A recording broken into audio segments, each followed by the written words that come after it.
माननीय राष्ट्रपति महोदय श्री रामनाथ कोविंद जी, भारत की संसद के दोनों सदनों के सदस्यों के लिए आज गर्व का अवसर है कि जब वे राष्ट्र की ओर से आपके प्रति कृतज्ञता, सम्मान, श्रद्धा और साधुवाद व्यक्त करने के लिए एकत्रित हुए हैं।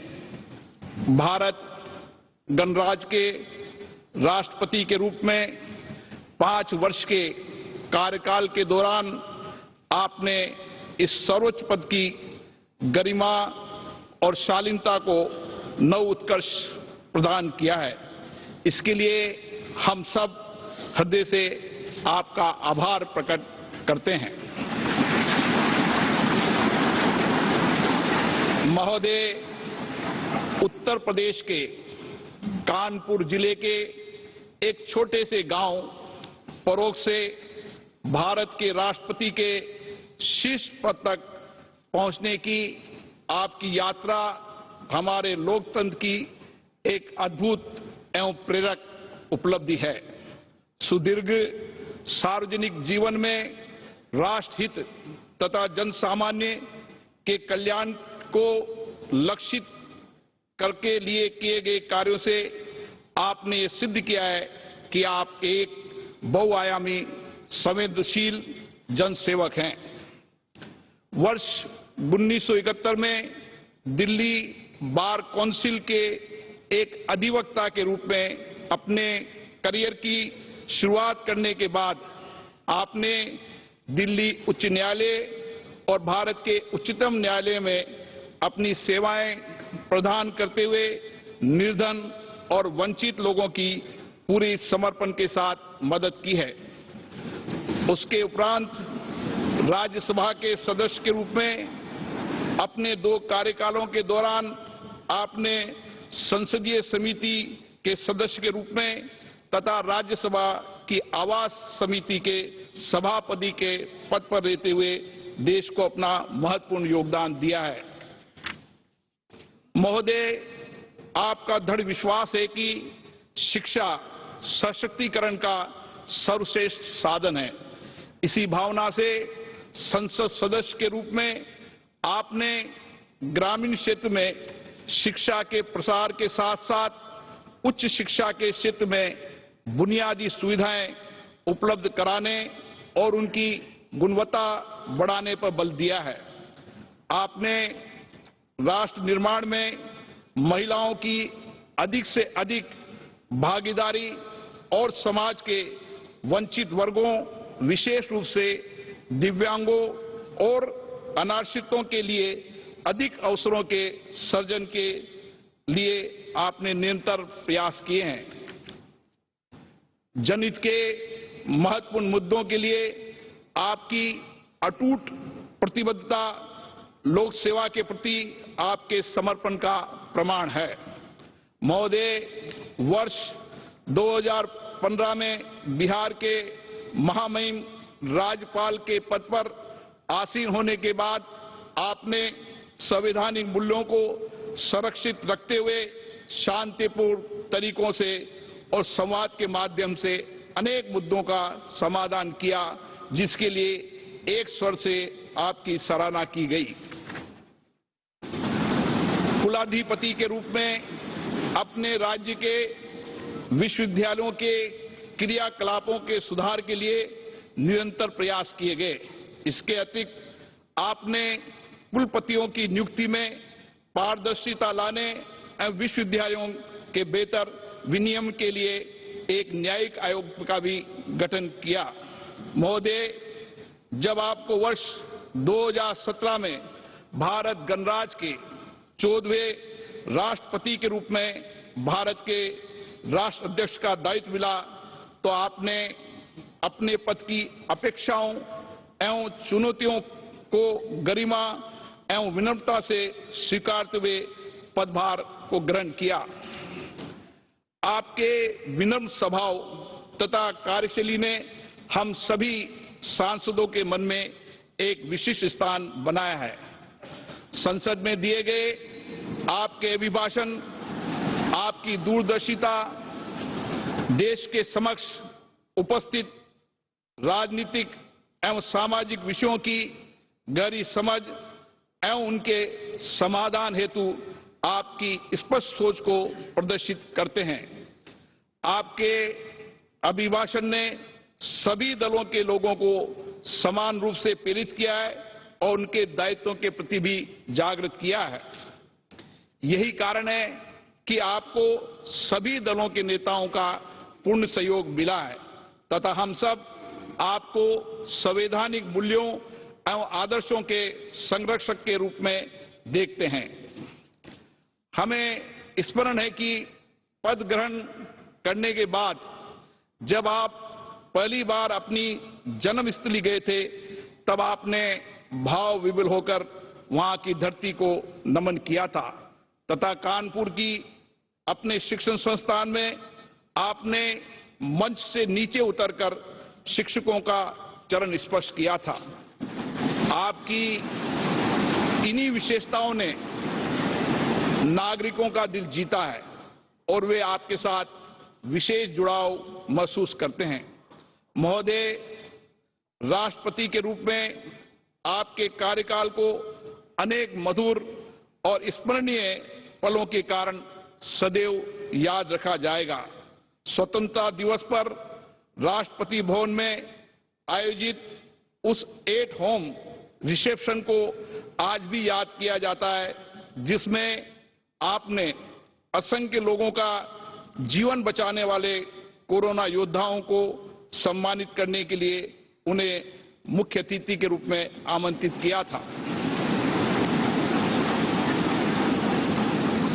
भारतीय सेना के सुप्रीम कमांडर के रूप में मई 2018 में सियाचिन में सबसे ऊंचाई पर स्थित युद्ध क्षेत्र कुमार पोस्ट में तैनात सैनिकों से आपकी ऐतिहासिक मुलाकात, पीएम केयर्स निधि में 1 माह के वेतन का दान करने का आपका अनुकरणीय योगदान, कोविड-19 के विरुद्ध संघर्ष के दौरान अधिक धनराशि उपलब्ध कराने के लिए मित्रता के उपायों के साथ 1 वर्ष के लिए अपने वेतन के 30% भाग का परित्याग करना, ऐसे कई उदाहरण हैं जो देश की सामूहिक चेतना में स्थायी रूप से अंकित रहेंगे।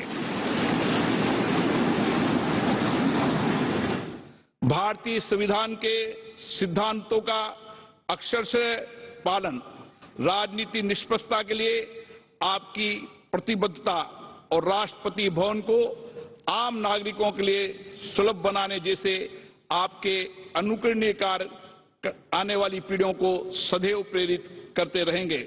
महोदय, आज जब राष्ट्र अपनी स्वतंत्रता के 75वें वर्ष में है, हमारा सौभाग्य है कि हम आपके दूरदर्शी एवं अनुभवी मार्गदर्शन में अमृतकाल में प्रवेश कर रहे हैं। आप राष्ट्रपिता महात्मा गांधी, बाबा साहेब अंबेडकर, श्यामा प्रसाद मुखर्जी और पंडित दीनदयाल उपाध्याय जैसे महान नेताओं से प्रेरित रहे। आपकी सरलता, विनम्रता तथा परहित को स्वहित से अधिक महत्व देने के स्वभाव से ये स्पष्ट है कि आपने इन महापुरुषों के विचारों और शिक्षाओं को अपने जीवन में अनुसरण किया है। हमें पूर्ण विश्वास है आपके विचार तथा आपका व्यक्तित्व वर्तमान के साथ भावी पीढ़ी के लिए भी प्रेरणा स्रोत बने रहेंगे। हम आपके स्वस्थ जीवन और दीर्घायु होने की कामना करते हैं। जय हिंद।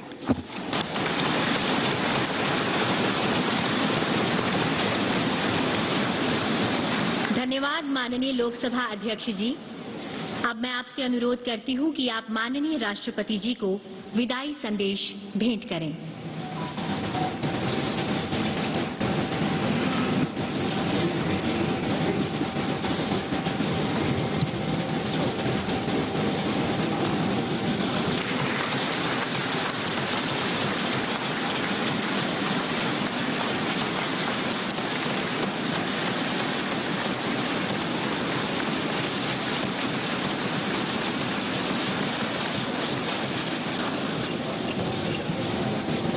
धन्यवाद मान्यवर। अब मैं अनुरोध करती हूँ माननीय उपराष्ट्रपति एवं राज्यसभा के सभापति श्री एम वेंकैया नायडू जी और लोकसभा अध्यक्ष श्री ओम बिरला जी से कि आप दोनों संयुक्त रूप से माननीय राष्ट्रपति जी को स्मृति चिन्ह भेंट करें।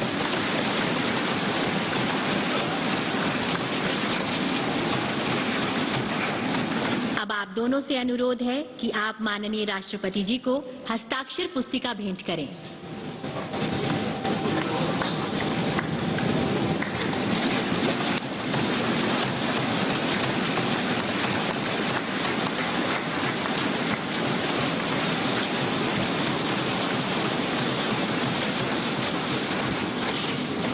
सादर धन्यवाद।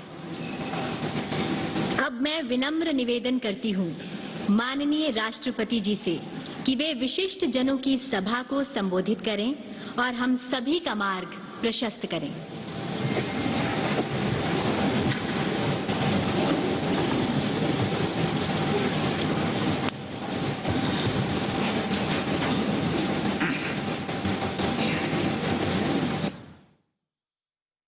राष्ट्रपति श्री एम वेंकैया नायडू जी, प्रधानमंत्री श्री नरेंद्र मोदी जी, लोकसभा के अध्यक्ष श्री ओम बिरला जी, राज्यसभा के उपसभापति श्री हरिवंश जी, सभी सम्मानित सांसदगण, विशिष्ट अतिथिगण, देवी और सज्जनों,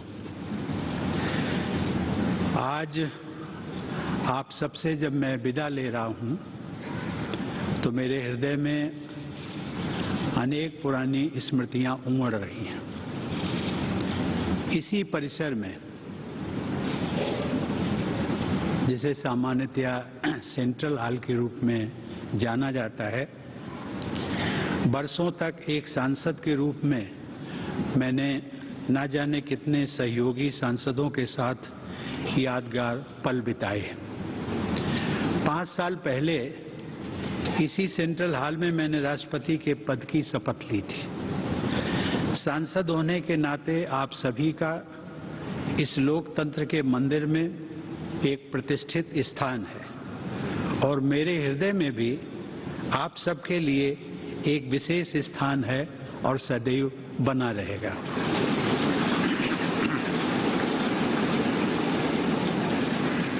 आप सबके लिए यह विशेष गौरव की बात है कि आप सब भारत की जनता के निर्वाचित प्रतिनिधि हैं। भारत की जनता ने आप सबके माध्यम से मुझे राष्ट्रपति के रूप में चुनकर देश की सेवा करने का अवसर प्रदान किया। इसके लिए मैं देशवासियों का सदैव आभारी रहूंगा। सर्वशक्तिमान ईश्वर की कृपा से जिस दायित्व को निभाने का अवसर मुझे प्राप्त हुआ, उसका निर्वहन आप सभी के सहयोग के बिना संभव नहीं था। इसके लिए मैं आप सबका भी आभार व्यक्त करता हूं।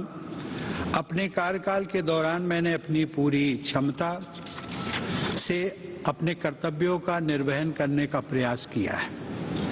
आप सबने मेरे प्रति जिस अटूट विश्वास का परिचय दिया, उसके बल पर मैं अपने कर्तव्यों को भली भांति निभा सका।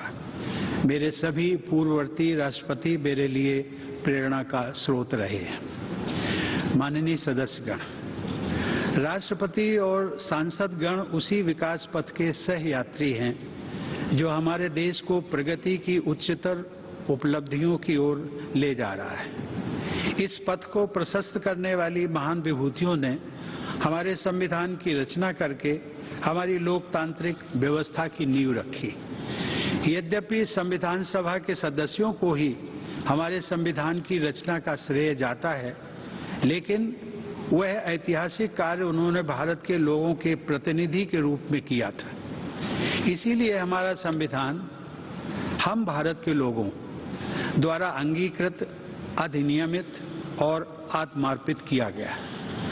भारत के लोग ही अपने प्रतिनिधियों अर्थात आप सभी माननीय सांसदों के माध्यम से अपने गणतंत्र की यात्रा का मार्गदर्शन करते हैं। इसीलिए संसद को लोगों के तंत्र यानी लोकतंत्र का मंदिर भी कहा जाता है। देवी और सज्जनों, हमारे संविधान के अनुच्छेद 79 के अनुसार संघ के लिए एक संसद होती है जो राष्ट्रपति और दोनों सदनों से मिलकर बनती है। इस संवैधानिक प्रावधान के अनुरूप अपनी भावना का समावेश करते हुए मैं राष्ट्रपति को संसदीय परिवार के अभिन्न अंग के रूप में देखता हूं। जैसा कि किसी भी परिवार में होता है, संसद में भी कभी कभी मतभेद होते रहते हैं।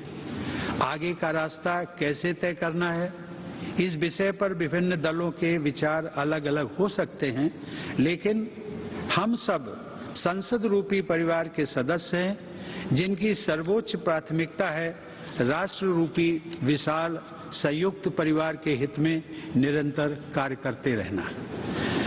राजनीतिक प्रक्रियाएं राजनीतिक दलों के अपने तंत्रों के माध्यम से संचालित होती हैं, लेकिन पार्टियों को दलगत राजनीति से ऊपर उठना चाहिए और राष्ट्र सर्वोपरि की भावना से यह विचार करना चाहिए कि देशवासियों के विकास और कल्याण के लिए कौन कौन से कार्य आवश्यक हैं।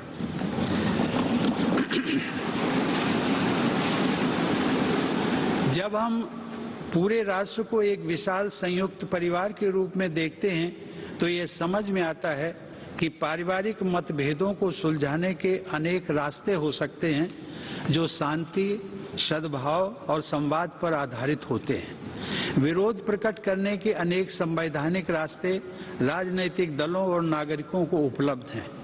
राष्ट्रपिता महात्मा गांधी ने अपने उद्देश्यों को प्राप्त करने के लिए शांति और अहिंसा पर आधारित सत्याग्रह के अस्त्र का इस्तेमाल किया था, लेकिन वे दूसरे पक्ष का सम्मान भी करते थे। हमारे नागरिकों को अपनी मांगों के लिए दबाव बनाने का तथा विरोध करने का संवैधानिक अधिकार उपलब्ध है, लेकिन मेरे विचार से इस अधिकार का प्रयोग हमेशा गांधीवादी तौर तरीकों के अनुरूप शांतिपूर्ण ढंग से ही किया जाना चाहिए। माननीय सदस्यगण, मेरे कार्यकाल के दौरान दो अत्यंत महत्वपूर्ण ऐतिहासिक आयोजन किए गए। राष्ट्रपिता महात्मा गांधी की 150वीं जयंती के उपलक्ष्य में अनेक यादगार समारोह पूरे देश में आयोजित किए गए। इस संदर्भ में मैं स्वच्छ भारत अभियान की परिवर्तनकारी उपलब्धियों का उल्लेख करना चाहूंगा। यह कहा जा सकता है कि स्वच्छता का यह राष्ट्रीय अभियान सरकार और देशवासियों की ओर से महात्मा गांधी के प्रति सच्ची श्रद्धांजलि रहा है। दूसरे ऐतिहासिक आयोजन के रूप में भारत की स्वाधीनता के 75 वर्ष पूरे होने के उपलक्ष्य में देशवासियों द्वारा आजादी का अमृत महोत्सव उत्साहपूर्वक मनाया जा रहा है। मैं इन दोनों ऐतिहासिक अवसरों से जुड़े अत्यंत प्रभावशाली आयोजनों के लिए देश की जनता व सरकार को बधाई देता हूं। इन कार्यक्रमों में युवाओं से लेकर वयोवृद्ध नागरिकों तक सभी के द्वारा समान उत्साह के साथ भागीदारी और देश के गौरवशाली इतिहास से उनके जुड़ाव को देखकर मुझे हार्दिक प्रसन्नता हुई है। माननीय सदस्यगण, वर्ष 2020 में देखते देखते हमारी दुनिया बदल गई। लगभग 100 साल बाद एक वैश्विक महामारी ने मानवता को झकझोर कर रख दिया। कोविड-19 की त्रासदी के दुष्परिणामों से पूरी दुनिया अब तक जूझ रही है। वर्तमान परिप्रेक्ष्य में हम सब ये आशा करते हैं कि पूरा विश्व समुदाय इस महामारी से भविष्य के लिए उपयोगी सबक हासिल करेगा। पहला सबक यह है कि मानव समाज ये भूलने लगा था कि वह प्रकृति का ही एक अभिन्न हिस्सा है। वास्तविकता ये है कि वह न तो प्रकृति से अलग है और न ही प्रकृति से ऊपर है। महामारी का प्रकोप कुछ हद तक पर्यावरण में हुए असंतुलन से भी जुड़ा है। पिछले 2 वर्षों की विभीषिका ने यह भी याद दिलाया है कि पूरी मानवता वास्तव में एक ही परिवार है और सभी का अस्तित्व आपसी सहयोग पर निर्भर करता है। कोविड का सामना करने में भारत के प्रयासों की विश्वव्यापी सराहना हुई है।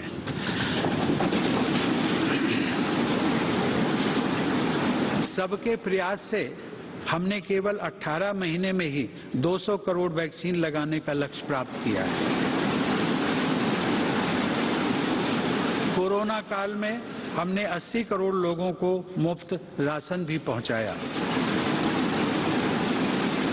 यदि हम अपनी नीतियों के निर्धारण में इस वैश्विक महामारी से प्राप्त शिक्षाओं को अपनाते हैं तो मुझे लगता है कि भविष्य में किसी गंभीर आपदा के आने पर उसका सामना हम अधिक दक्षता और आत्मविश्वास के साथ कर सकेंगे। जलवायु परिवर्तन अब वाद विवाद का विषय नहीं रह गया है, बल्कि इसके परिणाम हमारे जीवन को सीधे सीधे प्रभावित करने लगे हैं। प्रकृति के प्रति सम्मान का भाव तथा मानवता की साझा नियति में विश्वास पर्यावरण की रक्षा करने में हमारी मदद कर सकता है। इस संदर्भ में ग्लोबल क्लाइमेट एक्शन में भारत की अग्रणी भूमिका तथा ऊर्जा के वैकल्पिक स्रोतों को बढ़ावा देने की पहल विशेष रूप से सराहनीय है।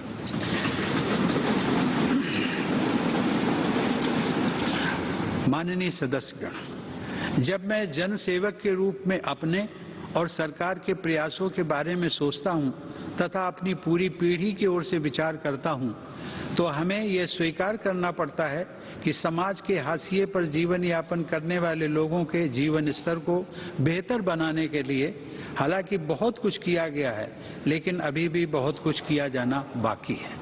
हमारा देश धीरे धीरे ही सही लेकिन सधे हुए कदमों से डॉक्टर आम्बेडकर के सपनों को साकार करने की दिशा में आगे बढ़ रहा है। मैं मिट्टी से बने एक कच्चे घर में पला बढ़ा हूं, लेकिन अब ऐसे बच्चों की संख्या बहुत कम हो गई है जिन्हें आज भी उन कच्चे घरों में रहना पड़ता है जिनमें छत से पानी टपकता हो। आज बड़ी तादाद में हमारे गरीब भाई बहनों के पास भी पक्के घर हैं। ये बदलाव काफी हद तक सरकार के विशेष प्रयासों से संभव हो सका है। अब हमारी बहुत सी बेटियों और बहनों को पीने का पानी लाने के लिए मीलों पैदल नहीं चलना पड़ता है, क्योंकि हमारा प्रयास है कि हर घर नल से जल पहुंचे।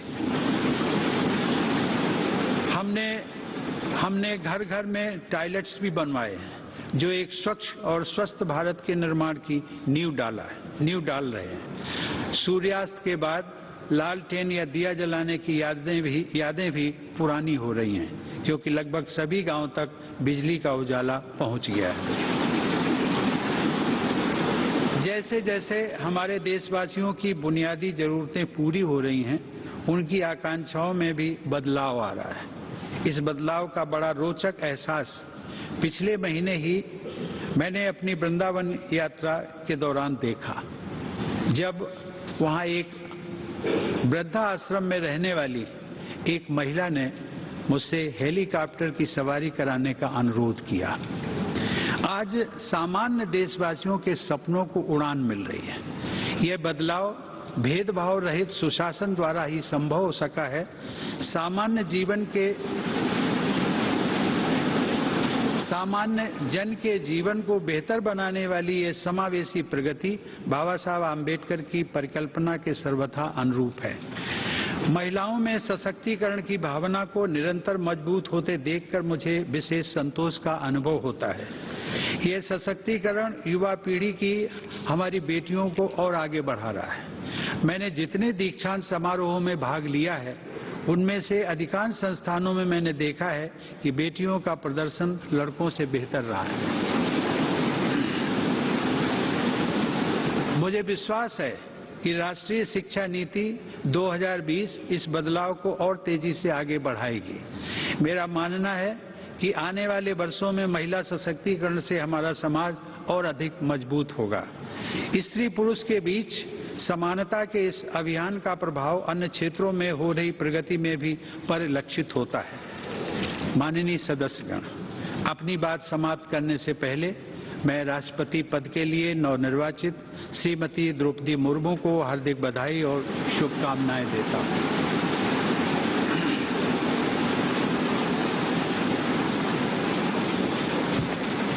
सर्वोच्च संवैधानिक पद पर उनका चुनाव महिला सशक्तिकरण को बढ़ाने के साथ साथ समाज के संघर्षशील लोगों में महत्वाकांक्षा का संचार करने वाला है। मुझे पूरा विश्वास है कि उनके अनुभव, विवेक और व्यक्तिगत आदर्श से पूरे देश को प्रेरणा मिलेगी और मार्गदर्शन भी। मैं एक बार फिर आप सभी के प्रति कृतज्ञता व्यक्त करता हूं। आप सबके साथ काम करने का मेरा अनुभव अविस्मरणीय रहा है। आप सबने संसद के अंदर और बाहर देश की जनता के हित से जुड़े अनेक कार्य किए हैं। इसके लिए मैं आप सबको साधुवाद देता हूं। अपने कार्यकाल के दौरान मैंने आप सबके साथ विभिन्न आयोजनों में विचारों का आदान प्रदान किया है।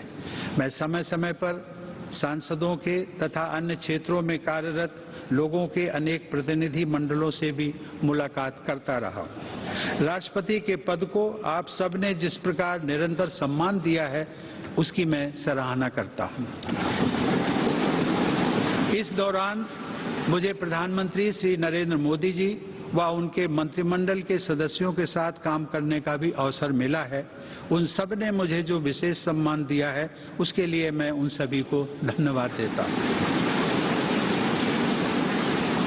मैं उपराष्ट्रपति जी श्री एम वेंकैया नायडू को उनके सतत सहयोग के लिए धन्यवाद देता हूं। वेंकैया जी ने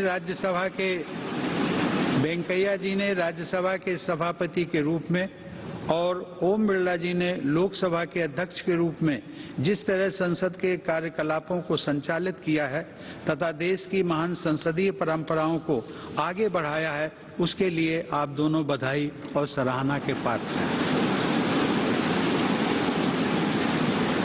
मुझे राज्यों के राज्यपालों व मुख्यमंत्रियों तथा केंद्र शासित प्रदेशों के उपराज्यपालों व प्रशासकों से भी पूरा सहयोग मिलता रहा है। उन सबके प्रति भी मैं आभार व्यक्त करता हूं। मुझे विश्वास है कि आप सभी सांसदगण हमारे सभी देशवासियों, विशेष रूप से जो विकास यात्रा में पीछे रह गए हैं, उनकी सेवा करने के लिए हर संभव प्रयास करते रहेंगे। साथ ही आप सब हमारे महान संविधान के अनुरूप सर्वोच्च लोकतांत्रिक परंपराओं को और भी मजबूत बनाएंगे। मेरी शुभकामना है कि आप सब समाज व राष्ट्र को और अधिक मजबूत बनाने के अपने प्रयासों में सफलता प्राप्त करें। धन्यवाद। जय हिंद।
संसद के सेंट्रल हॉल से सीधी तस्वीरें इस वक्त आपको दिखा रहे हैं, जहां पर राष्ट्रपति रामनाथ कोविंद के लिए विदाई समारोह का आयोजन किया गया।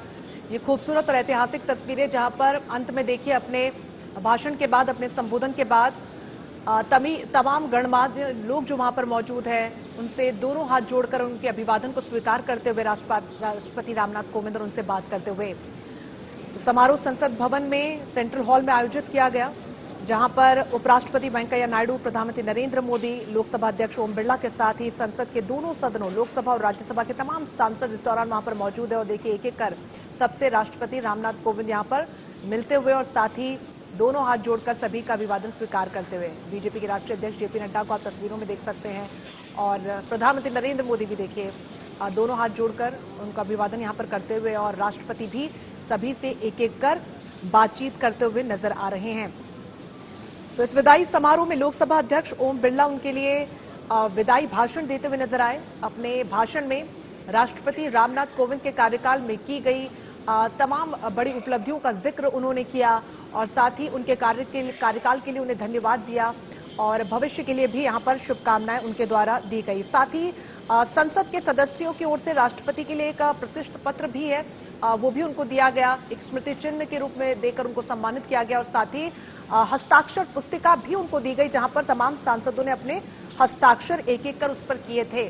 तो ये तस्वीरें आपको दिखा रहे हैं जहां पर राष्ट्रपति रामनाथ कोविंद सभी से मिलते हुए और अभी कतार में यहां पर देखिए आप लोकसभा स्पीकर ओम बिरला को तस्वीरों में देख सकते हैं। उपराष्ट्रपति वेंकैया नायडू वहां पर मौजूद हैं और प्रधानमंत्री नरेंद्र मोदी के साथ राष्ट्रपति रामनाथ कोविंद अब वहां से प्रस्थान करते हुए।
संसद के सेंट्रल हॉल की ये ऐतिहासिक तस्वीर है जहां पर राष्ट्रपति रामनाथ कोविंद प्रधानमंत्री नरेंद्र मोदी के साथ अब वहां से प्रस्थान करते हुए और तमाम गणमान्य जो वहां पर मौजूद हैं सभी से विदा लेते हुए राष्ट्रपति रामनाथ कोविंद।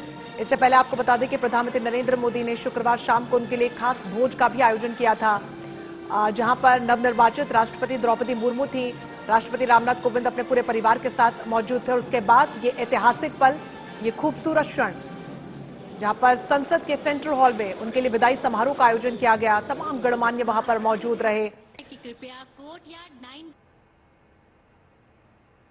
और ये अंत की तस्वीरें जहां पर अब संसद भवन से प्रस्थान करते हुए राष्ट्रपति रामनाथ कोविंद और उनके साथ प्रधानमंत्री नरेंद्र मोदी मौजूद हैं। ये तस्वीरें देखिए, लोकसभा स्पीकर ओम बिरला, उपराष्ट्रपति वेंकैया नायडू भी वहां पर मौजूद हैं। इन सबके बीच लोकसभा स्पीकर ओम बिरला ने विदाई भाषण में कई बड़ी बातों का जिक्र किया, तो वहीं जब राष्ट्रपति रामनाथ कोविंद उठे और उन्होंने जब संबोधित करना शुरू किया, अपना भाषण जब वो दे रहे थे, तो अपने कार्यकाल के दौरान कितनी बड़े बड़े कार्यक्रमों में उन्हें शामिल होने का मौका मिला और साथ ही वो खास कौन से मौके रहे उनका जिक्र वो करते हुए वहां पर नजर आए। और साथ ही उन्होंने संदेश भी दिया, खूबसूरत संदेश दिया कि किस तरीके से कोरोना महामारी ने एक नई जंग से लड़ना हम सभी को सिखाया है और जो सीख हमें वहां से मिली है उसको आने वाले समय में हम सब अपनी जिंदगियों में कैसे शामिल करते हैं, उसको लेकर भी उन्होंने वहां से संदेश दिया। साथ ही महात्मा गांधी की 150वीं जयंती के दौरान जो तमाम कार्यक्रम हुए उनका भी जिक्र उन्होंने किया कि उसका हिस्सा होने का सौभाग्य मुझे मिला और साथ ही आजादी के अमृत महोत्सव के दौरान जो तमाम कार्यक्रम हुए और वहां पर भी उनकी उपस्थिति कितनी महत्वपूर्ण उनके लिए रही, उसका भी जिक्र राष्ट्रपति रामनाथ कोविंद ने अपने भाषण में किया। अंत में सभी सहभागियों को, सभी दोनों सदनों के सांसदों को भी वो धन्यवाद करते हुए नजर आए और साथ ही सभी को शुभकामनाएं देते हुए भी वो नजर आए।